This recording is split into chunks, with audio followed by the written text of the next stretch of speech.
संघर्ष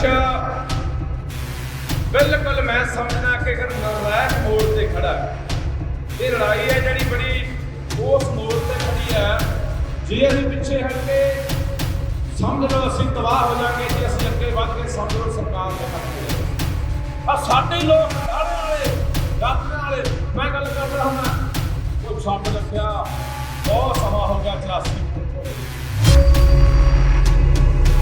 बड़ा कल्लू घरा छोटा कल्लू घरा 84 घरा कल्लू घरे जितने मर्जी हो जो कल्लू घर भुल जाते 26 जनवरी ਹਿੰਸਾ ਮਾਮਲੇ ਵਿੱਚ ਲੋੜੀਂਦੇ ਇਨਾਮੀ ਲੱਖਾ ਸਧਾਣਾ ਅੱਜ ਬਠਿੰਡਾ ਜ਼ਿਲ੍ਹੇ ਦੇ ਪਿੰਡ ਕੋਟ ਸ਼ਮੀਰ ਲੋਕਾਂ ਨੂੰ ਸੰਬੋਧਨ ਕਰਨ ਪਹੁੰਚਿਆ।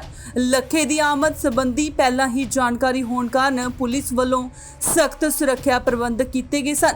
ਵੱਡੀ ਗਿਣਤੀ ਵਿੱਚ ਨੌਜਵਾਨ ਨਾਲ ਪਿੰਡ ਕੋਟ ਸ਼ਮੀਰ ਪਹੁੰਚੇ ਲੱਖਾ ਸਧਾਣਾ ਨੇ ਕਿਹਾ ਕਿ ਕੈਪਟਨ ਸਰਕਾਰ ਥਾਂ-ਥਾਂ ਵੱਡੀ ਗਿਣਤੀ ਵਿੱਚ ਪੁਲਿਸ ਬਲ ਤੈਨਾਤ ਕਰਕੇ ਪੰਜਾਬ ਦਾ ਮਾਹੌਲ ਖਰਾਬ ਕਰਨਾ ਚਾਹੁੰਦੀ ਹੈ। ਉਹਨਾਂ ਨੇ ਕਿਹਾ ਕਿ ਦਿੱਲੀ ਜਾ ਰਹੇ ਕਿਸਾਨ ਅੰਦੋਲਨ ਨੂੰ ਕਾਮਯਾਬ ਕਰਨ ਲਈ ਹਰ ਘਰ ਵਿੱਚੋਂ ਇੱਕ ਨੌਜਵਾਨ ਨੂੰ ਦਿੱਲੀ ਜਾਣਾ ਚਾਹੀਦਾ ਹੈ ਤਾਂ ਜੋ ਇਸ ਕਿਸਾਨ ਅੰਦੋਲਨ ਨੂੰ ਆਪਾਂ ਕਾਮਯਾਬ ਕਰ ਸਕੀਏ ਅਤੇ ਜਿੱਤ ਕੇ ਪੰਜਾਬ ਪਰਤੀਏ। ਲੱਖਾ ਸਧਾਣਾ ਨੇ ਕਿਹਾ ਕਿ ਕੈਪਟਨ ਸਰਕਾਰ ਸਿਆਸੀ ਹਿੱਤਾਂ ਦੀ ਪੂਰਤੀ ਲਈ ਪੰਜਾਬ ਵਿੱਚ ਅਜਿਹਾ ਮਾਹੌਲ ਬਣਾ ਰਹੀ ਹੈ ਤਾਂ ਲੋਕ ਆਪਣੀ ਆਵਾਜ਼ ਬੁਲੰਦ ਨਾ ਕਰ ਸਕਣ। ਕਈ ਮਹੀਨਿਆਂ ਤੋਂ ਲੈ ਕੇ ਆਪਾਂ पंजाब हरियाणा ते होर कई सूबे जिहड़े किसान अंदोलन जिहड़ा लड़ रहे हैं बड़ा कुछ असीं उत्थे गवा चुके हैं जाना भी जा चुकियां ने साडा सरमाया भी लग्या साडे दिन भी लगे ने संघर्ष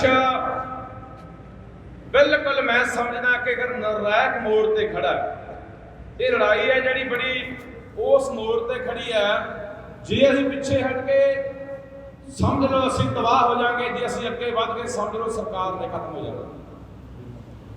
ये हम साढ़े दर पर करता भरावो पंजाब के पिंडों पिंडी जा रहे हैं आ तुम देख रहे हो ना किवें पुलिस का पहरा लग्या अं संगरूर होया साढ़े नाल पिंडां च नहीं जाण दिता गया। मैं पुलिस को पूछना चाहता भी तुसीं ऐ पिंडां नूं छाउणी बना दिंदे हो लखा कोई अतवादी आ किसानी की गल करना है अंदोलन की गल करना है 250-300 बंदे के उत्ते मुकदमा दर्ज है कल्ले लखे दे परचा दर्ज है ऐ तुसीं वल लैंदे हो जिवें लखे ऐ पता नहीं हैरान आ यार मैं उत्थे संगरूर भी आई हाल देखिया 20-25 बसां भरियां खड़ियां ने गड्डियां भरियां खड़ियां ने अफसर खड़े ने पुलिस खड़ी है जो पुछीदा भी भाई क्यों अज तां तुहाडी सुरक्षा लई आए हैं सानूं सुरक्षा की किहड़ी लोड़ आ भाई मेरी सुरक्षा मैं समझदा मेरे लोग ने जिहड़ियां मेरियां बाहां बन के खड़े ने इन्हां दे भरोसे मैं पिंडां च आउणा इन्हां दे हौसले नाल मैं तुरिया फिरदा पर मैं गल कहनी चाहुंदा अज कि असीं नहीं चाहुंदे असीं सिद्धी इत्थों गुरु घर खड़े हैं पिंड कोट शमीर दे सिद्धी ही चेतावनी कैप्टन अमरिंदर सिंह नूं मैं देना चाहुंदा भी जे कोई पंजाब दे हालात ने जिहड़े वो माड़े हुंदे ने जां कोई टकराअ हुंदा लोकां दा पुलिस दे विच तां जिम्मेवार सरकार होऊगी। गल वैसे फिर साडे गल मड़ देनी है कि लखा माहौल खराब करदा यार कमाल आ हुंदी पिंडां 'च बोलण भी नहीं दिंदे वो मैं किहड़ा वोटां नूं कहना जाके वोटां मंगण आए असीं मतलब पूरे पंजाब तुरिया फिरदा हर जिले हर पिंड जाना पर आ जिहड़ा माहौल बनाया जा रहा दहशत का माहौल है। टेंट लाया छोटे पिंड वाले नौजवानों ने प्रबंधकों ने टेंट पटाता पुलिस ने रात भी टेंट नहीं लगन देना जी क्यों बई वजह की है कारण की है। सो भरावो मैं हमेशा मैनूं लगदा हुंदा कि मैं पंजाब की लड़ाई लड़ रहा पंजाब के हकों की पंजाब के हकूकों की पंजाब की होंद की लड़ाई लड़ रहे हैं और खतरा मुड़ लेके लड़ रहे हैं सोनू भी पता दिल्ली पुलिस भी मगर लाख रुपया नाम भी आ पर मैं समझदा भी जिन्ना चिर मेरे लोग मेरे नाल खड़े ने ते मेरी कोई वाह नहीं जाग सकता। सो इसे करके मैं अज इस तो इलावा तुहानूं होर गल कहनी चाहुंदा कि भरावो बारियां बन्नो पिंडां दे विचों टीमां बनाओ बारी सर सारे बंदे आपां पंजाब दे हर पिंड पिंड दे विचों बंदे दिल्ली जाने चाहिए आ क्यों भाई शमीर वालिओ हथ खड़े करके सहमति दिओ भाई जाया करो कल्ला भाई इत्थे ना कह दे भी असीं जावांगे यार 12-12,500 पिंड है 10-10 बंदे भी एक पिंड चों गए लखां दी गिणती साडी दिल्ली पहुंचूगी हुण सिर्फ ते सिर्फ इस जिੱਤ दे विच जो कोई फर्क है तो यह है कि जिड्डी वड्डी साडी गिणती उत्थे इकट्ठी होगी ओडी वड्डी जिੱਤ साडी यकीनी आ भरावो। अज किहड़ा दिन ਕਿਹੜਾ ਦਿਨ ਆ ਦੱਸੋ? 4 ਜੂਨ। ਕਿਹੜਾ ਦਿਹਾੜਾ ਅਸੀਂ ਮਨਾ ਰਹੇ ਆ? ਘੱਲੂਘਾਰਾ ਅਸੀਂ ਮਨਾ ਰਹੇ ਹਾਂ। ਨੌਜਵਾਨੋ ਖਿਆਲ ਕਰਿਓ, ਘੱਲੂਘਾਰਾ ਦਿਵਸ ਅਸੀਂ ਮਨਾ ਰਹੇ ਹਾਂ। ਹਫ਼ਤਾ ਘੱਲੂਘਾਰੇ ਦਾ, ਵੱਡੇ ਛੋਟੇ ਘੱਲੂਘਾਰੇ ਆਏ। ਅੱਜ ਮੈਂ ਸੁਣਿਆ ਕਰੋ ਆ ਚੈਨਲਾਂ ਦੇ ਉੱਤੇ ਇੰਟਰਵਿਊ ਆਉਂਦੀਆਂ ਨੇ, ਜਿਹੜੇ 84 ਦੇ ਉੱਥੋਂ ਦੇ ਚਸ਼ਮਦੀਦ ਗਵਾਹ ਨੇ, ਜਿਨ੍ਹਾਂ ਨੇ ਉਹ ਸੰਤਾਪ ਹੰਢਾਇਆ ਹੈ, ਜਿਨ੍ਹਾਂ ਨੇ ਸਾਹਮਣੇ ਦੇਖਿਆ, ਉਸ ਦਰਦ ਨੂੰ ਮਹਿਸੂਸ ਕਰਕੇ ਦੇਖੋ। ਇੱਥੇ ਬਹੁਤ ਲੋਕ ਕਹਿੰਦੇ ਆ, ਆਪਣੇ ਵੀ ਕਹਿੰਦੇ ਨੇ ਮਸੰਦ ਨੇ ਜਿਹੜੇ, ਕਿ ਭੁੱਲ ਜਾਓ 84। ਕਿਵੇਂ ਭੁੱਲ ਗਏ ਯਾਰ? ਇੱਕ ਮਾਂ ਮਰੀ ਪਈ ਹੋਵੇ, 2 ਸਾਲ ਦਾ ਬੱਚਾ ਦੁੱਧ ਚੁੰਗਦਾ ਹੋਵੇ, ਤੇ ਪੁਲਿਸ ਫੌਜ ਵਾਲੇ ਉਹਨੂੰ ਚੱਕ ਕੇ ਤੇ ਬਰਸਟ ਮਾਰ ਕੇ 2 ਸਾਲ ਦੇ ਬੱਚੇ ਨੂੰ ਮਾਰ ਦਿੰਦੇ ਆ। ਸਾਡੇ 5-7 ਸਾਲ ਦੇ ਬੱਚਿਆਂ ਨੂੰ ਬੂਟਾਂ ਹੇਠ ਦਰੜ ਕੇ ਮਾਰਿਆ ਜਾਂਦਾ ਹੈ। ਸਾਡੇ ਲੋਕਾਂ ਨੂੰ ਪਿੱਛੇ ਹੱਥ ਬੰਨ੍ਹ ਕੇ, ਅੱਖਾਂ ਬੰਨ੍ਹ ਕੇ, ਗੋਡਿਆਂ ਭਾਰ ਬਿਠਾ ਕੇ ਬਰਸਟ ਮਾਰ ਕੇ ਮਾਰ ਦਿੱਤਾ ਜਾਂਦਾ ਹੈ। ਕਿਵੇਂ ਭੁੱਲ ਜਗੇ? ਕਿਵੇਂ ਭੁੱਲ ਜਗੇ ਕਿ ਸਾਡੇ ਲੋਕਾਂ ਦੇ ਜਿਉਂਦਿਆਂ ਦੇ ਖੋਪੜੀਆਂ ਦੇ ਵਿੱਚ ਕਿੱਲ ਠੋਕੇ ਗਏ। ਇੱਕ ਬਜ਼ੁਰਗ ਦੇ, ਇੱਕ ਉਹਦੇ ਪੁੱਤ ਦੇ ਵਲਦਾ ਹੋਇਆ ਟਾਇਰ ਪਾਇਆ ਵਾ ਸੀ ਗਲਾਂ 'ਚ, ਤੇ ਸਾਹਮਣੇ ਉਹਦੀ ਧੀ ਤੇ ਉਹਦੀ ਭੈਣ ਨੰਗੀ ਕਰਕੇ ਉਹਨੂੰ 20-20 ਬੰਦੇ ਨੋਚ ਰਹੇ ਸੀ। ਕਿਵੇਂ ਭੁੱਲ ਜਗੇ ਯਾਰ? ਭੁੱਲ ਜਾਗੇ? ਆ ਸਾਡੇ ਮਸੰਦ ਕਹਿੰਦੇ ਆ ਭੁੱਲ ਜਾਓ। ਆ ਸੁਣਿਆ ਕਰੋ, ਮੈਂ ਤਾਂ ਕੱਲ ਅੱਖਾਂ 'ਚੋਂ, ਮੈਂ ਜਦੋਂ ਪਰਸੋਂ ਦਾ ਸੁਣ ਰਿਹਾ ਸਾਰੀਆਂ ਕਹਾਣੀਆਂ, ਬਾਈ ਪਾਣੀ ਆ ਜਾਂਦਾ, ਰੌਂਗਟੇ ਖੜੇ, ਰੂਹ ਕੰਬ ਜਾਂਦੀ ਹੈ ਵੀ ਇੰਨਾ ਸੰਤਾਪ ਸਾਡੇ ਲੋਕਾਂ ਨੇ ਹੰਢਾਇਆ ਯਾਰ। ਕਿੰਨਾਂ ਦੀ ਬਦੌਲਤ? ਆ ਜਿਹੜੇ ਪੰਜੇ ਵਾਲਿਆਂ ਦੇ ਅੱਜ ਅਸੀਂ ਮਗਰ ਫਿਰਦੇ ਹਾਂ, ਇਹੀ ਨੇ। ਸਾਡੇ ਨਾਲ ਲਾਹਨਤੀ ਵੱਡਾ ਕਿਹੜਾ ਹੋ ਸਕਦਾ ਕਿ ਅਸੀਂ ਇਹਨਾਂ ਦੀ ਉਦੋਂ ਬਾਅਦ ਵੀ 2 ਵਾਰੀ 3 ਵਾਰੀ ਸਰਕਾਰ ਬਣਾਈ ਹੈ ਬਾਈ। ਆ ਦੂਜੇ ਆ ਬਾਦਲ ਵਾਲੇ ਪਾਈ ਜਾਂਦੇ ਲਿਖ ਪੋਸਟਾਂ।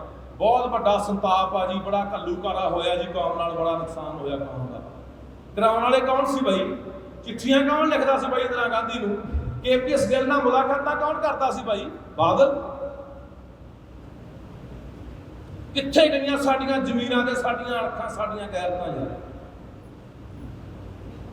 ਮਹਿਸੂਸ ਕਰੋ ਦਰਦ ਨੂੰ, ਚੀਕਾਂ ਨੂੰ। ਮੈਂ ਜੇ ਕਹਿੰਦਾ ਹੋਇਆ ਗੱਡੀ 'ਚ ਬੇਬੇ ਦੀ ਵੀਡੀਓ ਸੁਣ ਰਿਹਾ ਸੀ, ਕਹਿੰਦੀ ਪੁੱਤ, ਉਹ ਪੱਤਰਕਾਰ ਨੂੰ ਕਹਿੰਦੀ ਹੈ, ਕਹਿੰਦੀ ਸਾਰਾ ਟੱਬਰ ਗਏ ਸੀਗੇ ਦਰਬਾਰ ਸਾਹਿਬ ਮੱਥਾ ਟੇਕਣ, ਨਵਾਂ ਟਰੱਕ ਲਿਆ ਸੀ, ਕਹਿੰਦੀ ਕੱਲੀ ਬੱਚੀਆਂ ਸਾਰੇ ਮਾਰਤੇ।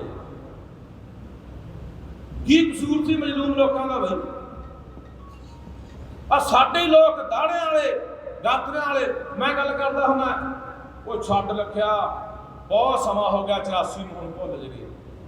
ਓਏ ਨਹੀਂ, ਇੱਕ ਗੱਲ ਚੇਤੇ ਰੱਖਿਓ, ਇੱਕ ਗੱਲ ਚੇਤੇ ਰੱਖਿਓ, ਕੌਮਾਂ ਨੂੰ ਘੱਲੂਘਾਰੇ ਨਹੀਂ ਮਿਟਾ ਸਕਦੇ।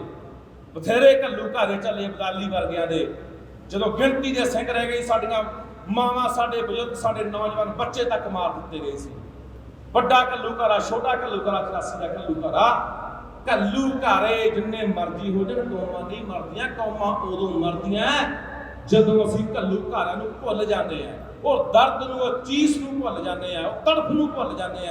ਆਉਣ ਵਾਲੀਆਂ ਪੀੜ੍ਹੀਆਂ ਨੂੰ ਦੱਸਦੇ ਨਹੀਂ ਹੈਗੇ ਕਿ ਜਿਹੜੇ ਆ ਸਾਡੇ ਤੇ ਕੀ ਕੁਛ ਵਾਪਰਿਆ ਯਾਰ। ਆ ਸਾਡਾ ਹਰ ਬੰਦੇ ਦਾ ਫਰਜ਼ ਬਣਦਾ ਹੈ ਕਿ ਆਪੋ ਆਪਣੇ ਬੱਚਿਆਂ ਨੂੰ ਦੱਸੋ, ਆਪੋ ਆਪਣੇ ਬੱਚਿਆਂ ਨੂੰ ਲੈ ਕੇ ਜਾਓ, ਇਤਿਹਾਸ ਨਾਲ ਜੋੜੋ, ਪੜ੍ਹਾਓ ਕਿ ਕਿਹੜਾ ਸੰਤਾਪ ਅਸੀਂ ਹੰਢਾਇਆ, ਕਿਹੜਾ ਸਾਡੇ ਲੋਕਾਂ ਨੇ ਹੰਢਾਇਆ। ਇਹ ਬਹੁਤ ਜ਼ਰੂਰੀ ਆ ਬਾਈ, ਬਹੁਤ ਜ਼ਰੂਰੀ ਹੈ। ਸੋ ਅਖੀਰ ਦੇ ਉੱਤੇ ਬੇਨਤੀ ਕਰੂੰਗਾ, ਧੰਨਵਾਦ ਕਰਦਾ ਤੁਹਾਡਾ ਕਿ ਐਡੇ ਪੁਲਿਸ ਦੇ ਪਹਿਰੇ ਹੇਠ ਤੁਸੀਂ ਮੇਰੀਆਂ ਬਾਹਾਂ ਬਣ ਕੇ ਖੜੇ ਹੋ।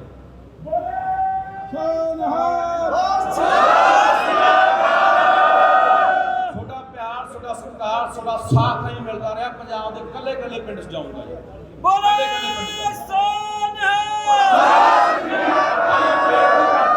ਫਿਰ ਗੁਜ਼ਾਰਿਸ਼ ਕਰਦਾ ਹੈ ਭਰਾ ਬਣ ਕੇ, ਇਹ ਅੰਦੋਲਨ ਸਾਡਾ ਜਿੱਤਣਾ ਇੰਨਾ ਜ਼ਰੂਰੀ ਹੈ, ਸਮਝ ਨਹੀਂ ਸਕਦੇ। ਇੱਕ ਪਾਸੇ ਜ਼ਿੰਦਗੀ ਹੈ ਤੇ ਇੱਕ ਪਾਸੇ ਬਾਈ ਮੌਤ ਹੈ। ਅੱਗੇ ਵੱਧ ਗਏ ਬਾਈ, ਅੰਦੋਲਨ ਜਿੱਤ ਲਿਆ, ਮੋਰਚਾ ਫਤਿਹ ਕਰ ਲਿਆ, ਇਹ ਕਾਲੇ ਕਾਨੂੰਨ ਰੱਦ ਕਰਾ ਲਏ, ਸਮਝ ਲਓ ਸਾਡੇ ਕੋਲ ਜ਼ਿੰਦਗੀ ਆਉਣ ਵਾਲੇ 100 ਸਾਲਾਂ ਦੀ। ਪਿੱਛੇ ਹਟ ਗਏ ਬਾਈ, ਇਹ ਪੰਜਾਬ ਨੇ ਤਬਾਹ ਹੋ ਜਾਣਾ, ਇਹ ਪੰਜਾਬ ਨੇ ਉੱਜੜ ਜਾਣਾ, ਬਈ ਇਹ ਪੰਜਾਬ ਨੇ ਮਰ ਜਾਣਾ। ਇਹੀ ਕਲਪਦਾ ਫਿਰਦਾ, ਇਹੀ ਕਲਪਦੇ ਫਿਰਦੇ ਆ। ਬਾਈ ਗੁਰਵਿੰਦਰ ਬੈਠਾ, ਬਾਈ ਰਾਜਾ ਸਿੱਧੂ ਬੈਠੇ ਆ, ਇਹਨਾਂ ਦੇ ਵੀ ਗੀਤ ਆਏ ਨੇ। ਬਾਈ ਦਾ ਮੈਂ ਸੁਣਦਾ ਸੀ ਹੁਣੀ ਆਇਆ ਗੀਤ 84 ਵਾਲਾ, 47 ਵਾਲਾ, ਸੁਣਾ ਕੇ ਜਾਓ। ਮੈਂ ਬਾਈ ਨੂੰ ਇਹੀ ਗੁਜ਼ਾਰਿਸ਼ ਕਰੂੰਗਾ। ਬਹੁਤ ਬਹੁਤ ਧੰਨਵਾਦ ਤੁਹਾਡੇ ਪਿਆਰ ਲਈ, ਸਤਿਕਾਰ ਲਈ। ਮੇਰੀਆਂ ਮਾਵਾਂ ਭੈਣਾਂ ਬੈਠੀਆਂ ਨੇ, ਮੇਰੇ ਨੌਜਵਾਨ ਸਾਥੀ ਬੈਠੇ ਨੇ, ਬਜ਼ੁਰਗ ਬੈਠੇ ਨੇ, ਸਾਰਿਆਂ ਦਾ ਬਹੁਤ ਬਹੁਤ ਧੰਨਵਾਦ। ਬੋਲੇ ਸੋ ਨਿਹਾਲ।